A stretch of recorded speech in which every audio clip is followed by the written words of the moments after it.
আমি দুঃখের কথা কি আর কইতাম গাইস, মাত্র 4-5টা ভালো ভালো ছবি তোলার জন্য 4 থেকে 5,000 টাকা গচ্চা দিয়া গেছিলাম দেশের মোস্ট একটা এক্সপেন্সিভ হোটেলে, যেটা হইতেছে ঢাকার হোটেল ইন্টারকন্টিনেন্টাল। আর এই জায়গাটা যেমন এক্সপেন্সিভ তেমনই কিন্তু জোস, এবং প্রত্যেকটি কর্নারই কিন্তু খুবই অ্যাস্থেটিক এন্ড ফটোজেনিক, মানে এক কথায় অসাধারণ। বাট তারপরও আমার কাছে পার্সোনালি কিছু জিনিস একটু সমস্যা মনে হয়েছে, তো সেই সব কিছু শেয়ার করবো আজকের ভিডিওতে। তো চলেন শুরু করি। তো আসসালামু আলাইকুম গাইস, কি কথা সবার, আপনারা সবাই কেমন আছেন? আশা করি সবাই অনেক ভালো আছেন, আর আমি অনেক ভালো আছি। তো আজকের এই ব্লগটা কিন্তু হচ্ছে ঈদের দিনকে আমি আর আমার এক ভাই আর আপু গেছিলাম। তো ওই দিনকে আমরা যখন বেরিয়েছিলাম, বেরোর পর দেখি রাস্তাঘাট কিন্তু অনেক খালি ছিল, মানে এত পরিমাণ খালি ছিল যে আমরা একদম জয়দেবপুর থেকে মিন্টি রোড পর্যন্ত চলে আসছিলাম মাত্র 30 থেকে 35 মিনিটে। এর মধ্যে কিন্তু আমরা অনেক সুন্দর সুন্দর ভিউ দেখতে দেখতে চলে আসছিলাম ভিতরে। আর এইখানে আসার পরে আমরা এখান থেকে ছোট একটা চেক ইন করে ভিতরে চলে আসছিলাম, মানে হোটেলের লবিতে। আর এটাই কিন্তু হচ্ছে বাংলাদেশের মোস্ট একটা এক্সপেন্সিভ হোটেল ইন্টারকন্টিনেন্টাল। আর বিশ্বাস করেন ভাই, এর ভিতরে ঢুকলে আপনার মনেই হবে না যে আপনি বাংলাদেশের কোন একটা হোটেলে আছেন, আপনার মনে হবে আপনি ইউরোপের কোন একটা দেশের মধ্যে চলে আসছেন। কারণ ভিতরের প্রত্যেকটা কোণাকানা এবং প্রত্যেকটা সাইডে খুবই অ্যাথেস্টিক এবং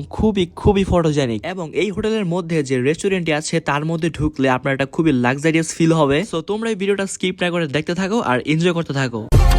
দেখো না আমাকে একবার, তোমার প্রেমে ডুবে মরি, সবই তো বুঝো তুমি, কেন খেলো লোকচুরি মনে আমি 1 থেকে গুনি 10 কি চোখ দুটো খুলে আমি বুঝতে পারি যদি আসি।